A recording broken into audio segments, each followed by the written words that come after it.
back to Win Science. Now we will start the 10th standard का topic, 10th CBSE का topic chemical properties of carbon compound. तो हम chapter जान रहे थे कार्बन एंड इट्स कंपाउंड्स। उसके अंदर का एक बहुत ही ज़्यादा इंपॉर्टेंट पार्ट आज हम जानने वाले हैं, वो है केमिकल प्रॉपर्टीज़ कार्बन कंपाउंड की। मतलब जो कार्बन से बने हुए कंपाउंड होते हैं या फिर कार्बन हाइड्रोजन से बने हुए, उनकी हम केमिकल प्रॉपर्टीज़ आज जानने की कोशिश करने वाले हैं इस टॉपिक में। You are watching win science और ये 10th क्लास CBSE का चैप्टर है जिसका नाम है carbon compounds. If you are new to the channel, hit the subscribe button, hit the like अगर लाइक करना हो तो। और एक बात, इससे पहले वाले शायद 2 या 3 लेक्चर हो चुके हैं कार्बन के बारे में। ये शायद 4th या फिर 3rd लेक्चर है। इससे पहले वाले देख के आओ तभी आपको ये सब समझ में आ जाएगा। So let's begin. अब हम केमिकल प्रॉपर्टीज़ में हम कौन सी प्रॉपर्टी जानने वाले हैं? कंबशन, ऑक्सीडेशन, एडिशन रिएक्शन और सब्स्टिट्यूशन रिएक्शन से। मतलब कार्बन कंपाउंड्स किस तरीके से कंबशन करते हैं, किस तरीके से ऑक्सीडेशन करते हैं, किस तरीके से एडिशन करते हैं और किस तरीके से सब्स्टिट्यूशन करते हैं, ये हम इस टॉपिक में जानने वाले हैं। तो बने रहिए, you are watching in science. अब यहाँ पे हम साइंस को बहुत ज़्यादा इंटरेस्टिंग बनाते हैं। हमने इससे पहले में एलोट्रॉप्स के बारे में पढ़ा था। केमिकल रिएक्शन से पहले हमने कुछ प्रॉपर्टीज़ जान ली थी कार्बन कंपाउंड्स की। ये सारी चीज़ें हमने डिस्कस कर ली थी। इस टॉपिक में हम कंबशन से आगे जानने वाले हैं। कंबशन मतलब क्या? कंबशन से आप क्या जानते हो? फिर कंबशन किस तरीके से होता है? देखो, कंबशन मतलब क्या? जलाना, किसी भी चीज़ को जलाना मतलब कंबशन। अब आप कहोगे सर कंबशन, चलो ठीक है मान लिया जलाना मतलब कंबशन, लेकिन सर किन किन चीज़ों को हम जलाएंगे इस टॉपिक में? तो इसमें हम कार्बन के एलोट्रॉप्स को जलाएंगे ऑक्सीजन में। मतलब ऑक्सीजन की प्रेजेंस में जो जलाना होता है उसको हम ऑक्सीडेशन कंबशन कहते हैं।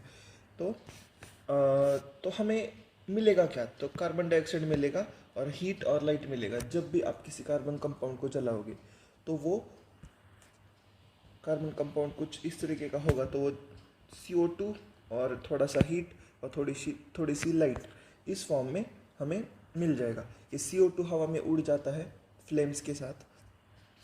The carbon compound also release large amount of heat and light on burning मतलब ही कंबशन होता है। कंबशन मतलब ही burning.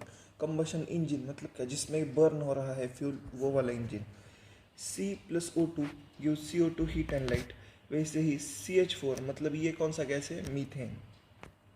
Methane plus oxygen plus करना मतलब क्या? जलाना। बिकॉज ऑक्सीजन के प्रेजेंस में ही तो बर्निंग होती है ना, वैसे नहीं होती। तो उससे हमें मिलता है CO2 H2O हीट और लाइट। CH3 CH2OH। अब ये अल्कोहल कंपाउंड है, अल्कोहल्स भी जलते हैं ऑक्सीजन के साथ। तो अरे वो अल्कोहल कैसे जलते हैं उसका मैं एक एग्जांपल देना चाहूँगा। ये करना तो नहीं चाहिए लेकिन मैं बता देता हूँ। इथेनॉल जो होता है ना, या फिर आइसोप्रोपाइल अल्कोहल, तो वो आप फ्लेम लगाओगे तो बहुत ज़्यादा जलेगा। आपके जो घर का वो जो हैंड सैनिटाइज़र होता है ना, जिससे आप कोरोना के टाइम में हाथ वगैरह साफ़ करते थे, वो भी बहुत अच्छे से जलता है। आफ्टर ऑल, आपने कभी सुना है क्या पेट्रोलियम भी कार्बन कंपाउंड्स ही होते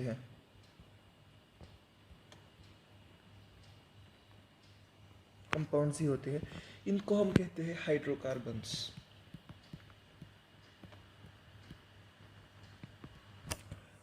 और एक बात, saturated hydrocarbons are generally give a clean flame while unsaturated give yellow flame with a lot of black smoke।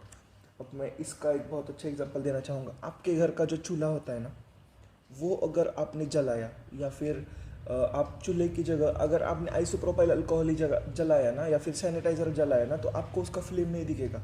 इतना ज़्यादा प्योर होता है ना वो, मतलब उसमें बहुत ज़्यादा अल्कोहल या फिर बहुत ज़्यादा कार्बन का कंपाउंड कंटेंट होता है।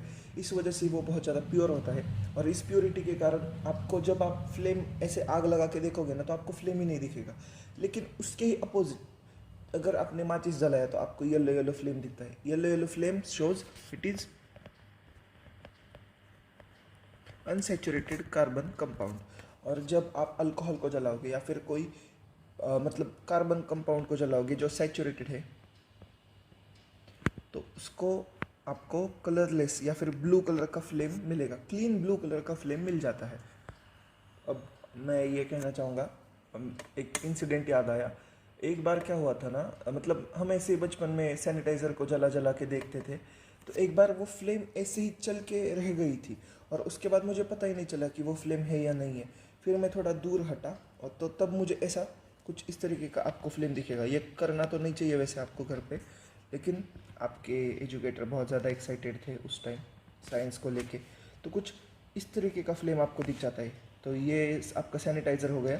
तो सिर्फ यहाँ पे हल्का हल्का येलो या फिर ब्लू दिख जाता है, वरना ये पूरा का पूरा फ्लेम अगर साइड से देखोगे तो आपको ब्लू दिखेगा, वरना दिखता नहीं है। तो अगर आपने कभी भी एलपीजी वाला भी फ्लेम देख लिया आपके गैस का, तो वो भी बहुत ज़्यादा आपको दिखेगा, कलरलेस ही है कुछ हद तक। लेकिन अगर आपने उसके ही अपोजिट में, अगर आपने समझो डीजल का ले लिया, तो डीजल में भी कुछ ना कुछ इम्प्योरिटीज़ होती है, वो हम आगे जानेंगे। सैचुरेटेड, हाँ ये तो जान लिया। However limiting supply of air results in incomplete combustion. अब आपको होगा सर इनकम्प्लीट कंबशन क्या चीज़ है? इनकम्प्लीट कंबशन मतलब क्या? जल रहा है लेकिन कम ऑक्सीजन की क्वांटिटी में जल रहा है, मतलब फ्यूल बहुत ज़्यादा है लेकिन ऑक्सीजन ही हमने कम दे दिया है। तो तब जो है अ, तब जो है जो सैचुरेटेड जो होते हैं ना कार्बन, हाइड्रोकार्बन्स, तो वो भी आपको सूती फ्लेम देंगे। सूती फ्लेम मतलब क्या? आप जब आपके घर में कैंफर जलाओगे आरती वगैरह करते टाइम, तो वो ब्लैक ब्लैक जो सूत निकल के आता है ना, वैसे वैसे टाइप का फ्लेम आपको ये देता हुआ दिख जाएगा। द गैस और kerosene stove used eight home has inlets of air so that the sufficiently oxygen rich air mixture। हाँ, तो वो मैं आपको बहुत इजी में बता देता हूँ। अगर आपके घर में वो पुराना वाला स्टोव है या फिर गैस का भी है, तो अगर उसके जो होल्स होते हैं ना साइड के, जिनमें से गैस बाहर आती है, अगर उसके कुछ ना कुछ होल्स अगर बंद हो चुके हैं, किसी समझो खाना अटक गया, तो तब इनकम्प्लीट कंबशन होता है और आपको येलोइश या फिर थोड़ी अलग कलर की फ्लेम्स आपको दिख जाएगी। एक बार आपने वो सारे होल्स साफ कर लिए तो आपको ब्लू कलर की प्योर फ्लेम मिल जाती है देखने को। यही कहा गया है इन्होंने। Fuels such as coal and petroleum have some nitrogen and sulphur impurities in them. या फिर कई कई बार नाइट्रोजन और सल्फर बर्निंग में भी हेल्प करते हैं, लेकिन वो अगर हाइड्रोकार्बन के केस में देखें तो ये कुछ ना कुछ हद तक इम्प्योरिटीज़ का काम कर लेते हैं। और इन वजह से क्या होता है ना कि इनकम्प्लीट कंबशन होता है और कुछ अलग ही कंपाउंड्स बन जाते हैं, जैसे ऑक्साइड्स ऑफ सल्फर या फिर ऑक्साइड्स ऑफ नाइट्रोजन, जो हवा में उड़ जाते हैं आपके साइलेंसर से, और उनके कारण ये बहुत इंपॉर्टेंट पोल्यूटेंट का काम करते हैं ये फ्यूल्स। इसलिए आपको गाड़ी ज़्यादा चलानी नहीं चाहिए। आपको अगर दोस्त का घर अगर पास है तो आप लोगों को चल के जाना चाहिए या फिर साइकिल पे जाना चाहिए, बिकॉज साइकिल पे आपका ऑब्वियसली फ्यूल तो नहीं लगेगा, लेकिन आप थोड़ा फास्ट जा पाओगे। तो मैं भी बहुत ज़्यादा साइकिल का यूज़ करता हूँ, तो आप भी ये कर सकते हो। तो इम्प्योरिटीज़ जो होती है वो नाइट्रोजन की और सल्फ़र की आपको देखने को मिल जाएगी, और इन वजह से अलग ही कंपाउंड्स बन जाते हैं, और इन कंपाउंड्स के कारण आपको देखने को मिल जाएगा पोल्यूशन। तो मुझे बताओ सैचुरेटेड कैसे चलेंगे और अनसैचुरेटेड कैसे चलेंगे? ये क्लीन फ्लेम और ये कलर्ड सूती, और कैसे? हाँ, कलर्ड और सूती फ्लेम के साथ जलते हुए आपको दिख जाएंगे। अब आपको कंबशन तो समझ में आ गया। कंबशन मतलब क्या? कंबशन मतलब जलाना। अब हम जानेंगे ऑक्सीडेशन। ऑक्सीडेशन ये है सेकेंड केमिकल प्रॉपर्टी जो कार्बन कंपाउंड्स शो करते हैं। Carbon compounds can be easily oxidised on combustion. जलाओगे तो ऑक्सीडेशन हो जाएगा। अब आप कहोगे सर ये ऐसे कैसे हो गया? तो मुझे एक बताओ, हमने क्या जाना था?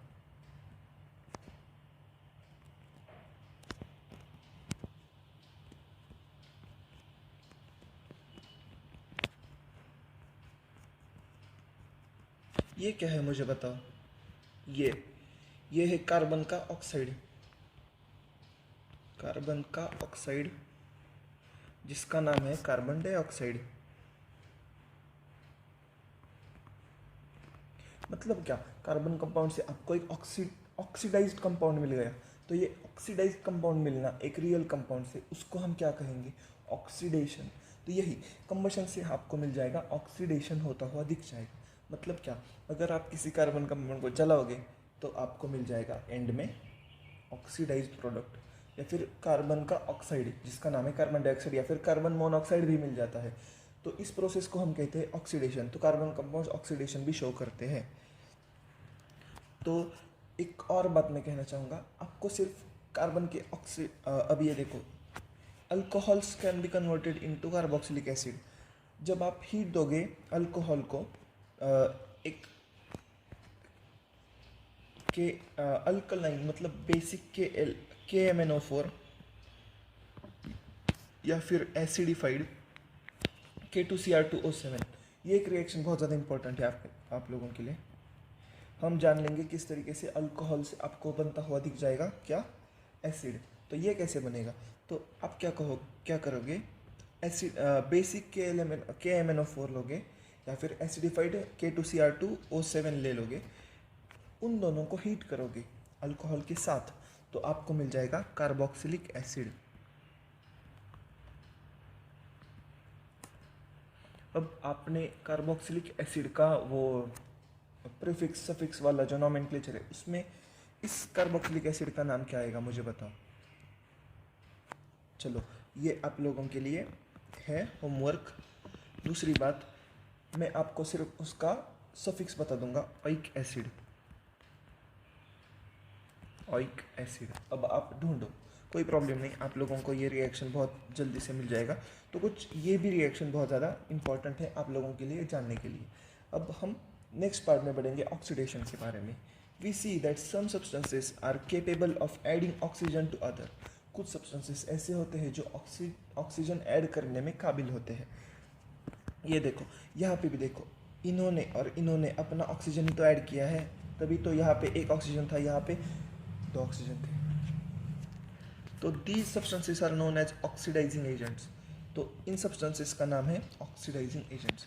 मतलब क्या कि ये सब्सटेंसेस ऑक्सीडाइज करेंगे कंपाउंड को। Alkaline potassium permanganate, alkaline potassium permanganate मतलब KMn, रुको मैं यहाँ पे लिख देता हूँ, अल्कलाइन पोटेशियम परमैंगनेट या फिर एसिडिफाइड पोटेशियम डाइक्रोमेट, मतलब क्या, ये are oxidizing alcohols to acids. Alcohol को एसिड बनाने में ये काबिल हैं। तो adding oxygen, that is adding oxygen to the starting material.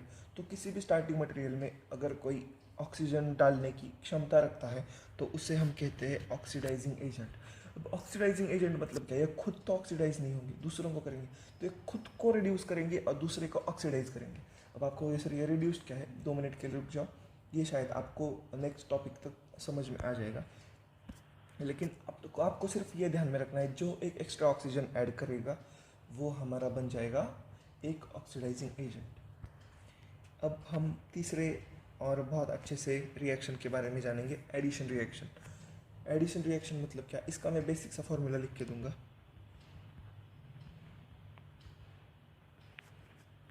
I hope this really helps, because अगर आपको ये फॉर्मूला बेसिक पता है तो आप लोगों को कुछ भी आपको कुछ भी मुश्किल नहीं लगेगा, सब कुछ आसान ही लगेगा। Unsaturated hydrocarbons add hydrogen in the presence of catalysts such as palladium or nickel to give saturated hydrocarbon। Reaction लिख लेते हैं, समझ में नहीं आया मुझे पता है।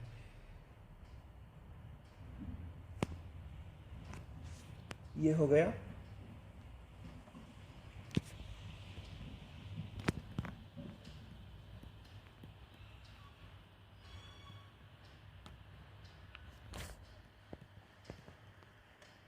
चमत्कार।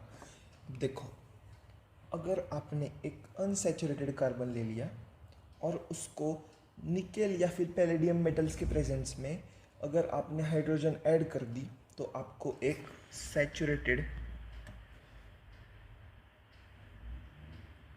सैचुरेटेड कंपाउंड मिल जाएगा। तो देखो, catalyst are substances that cause the reaction to occur or proceed in different rate without reaction itself being affected. अब ये कैटलिस्ट चीज़ क्या है, अब आप यहाँ से आगे बहुत सारे कैटलिस्ट देखोगे, कैटलिस्ट के बारे में जानोगे। कैटलिस्ट मतलब एक ऐसा कंपाउंड जो किसी भी रिएक्शन को स्पीड को फास्ट कर दे या फिर स्पीड को स्लो कर दे। अब ये तो कोई रिएक्शन नहीं करेगा, लेकिन ये सिर्फ उसके प्रेजेंस में ना ये दोनों बहुत ज़्यादा एक्टिव हो जाएंगे या फिर बहुत ज़्यादा अनरिएक्टिव हो जाएंगे और अपने रेट्स को चेंज करेंगे।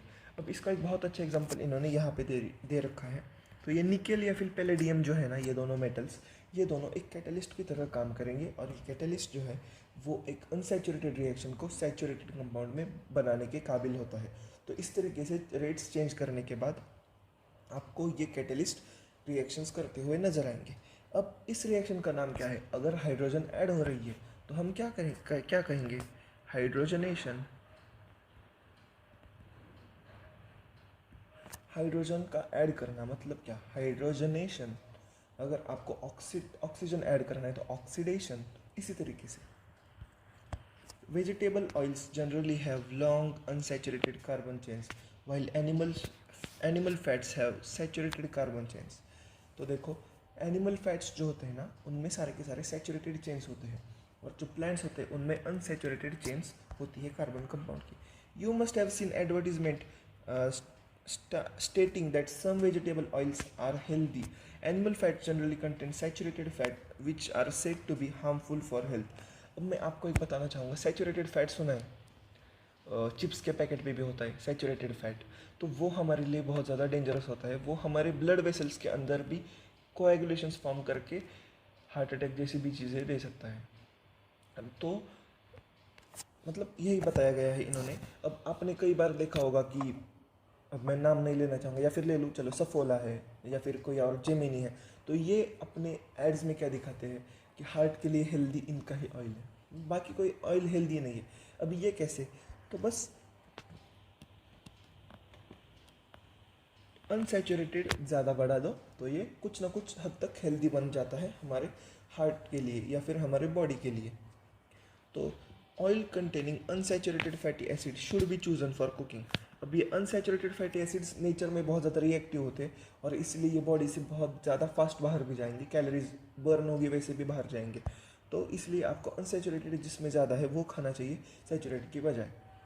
बस यही बताया गया है। आपने वो एडवर्टीजमेंट सुना होगा ना डालडा का, डालडा या फिर वनस्पति घी ऐसा कुछ कहते हैं। तो वो जो वनस्पति घी है ना, वो एक सैचुरेटेड कंपाउंड होता है। वो आपके लिए हार्मफुल तो होता है, लेकिन जो हमारे घर का जो घी होता है ना, तो उसके एक अल्टरनेटिव इस सैचुरेटेड घी को यूज़ किया जाता है जिसको वनस्पति कहते हैं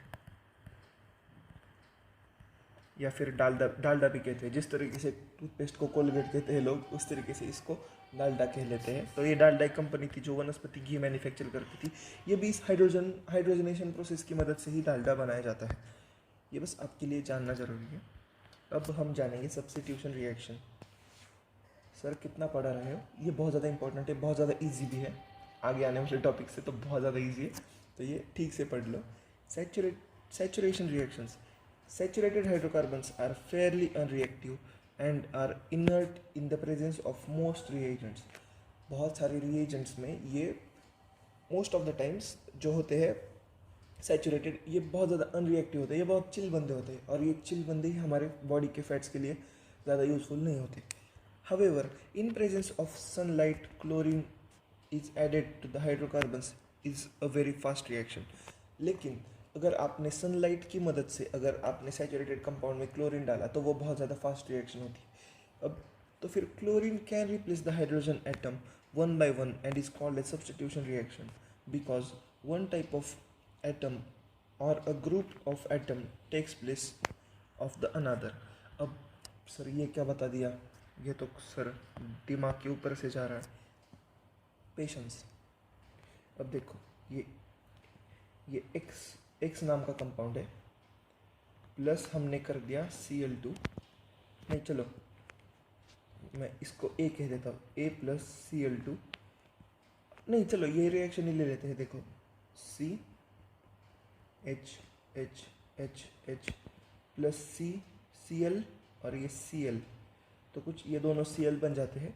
अब जब आप इसको रिएक्शन कराओगे ना इसकी, तो देखो यहाँ से ये टूट जाएगा, यहाँ से एक टूट जाएगा, ये HCl बन जाएगा और ये HCl यहाँ पे आके लग जाएगा।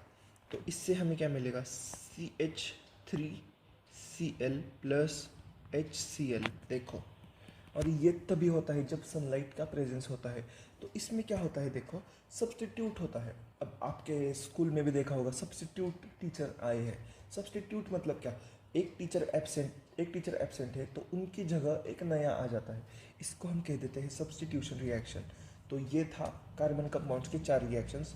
बहुत ज़्यादा इंपॉर्टेंट भी है वैसे, ये एग्जाम में तो आ सकते हैं, बिकॉज इनकी तो गारंटी है कि ये आ सकते हैं, बिकॉज ये एक बहुत ही ज़्यादा, मतलब इसको तो बहुत सारे बच्चे इग्नोर करेंगे, लेकिन यही सॉफ्ट स्पॉट है शायद, या फिर यही शायद सबसे हार्ड टॉपिक था इस कार्बन एंड कंपाउंड का मेरे हिसाब से, बिकॉज इसमें बहुत ज़्यादा आपको लर्निंग भी आएगी, मुझे ऐसा लगता है।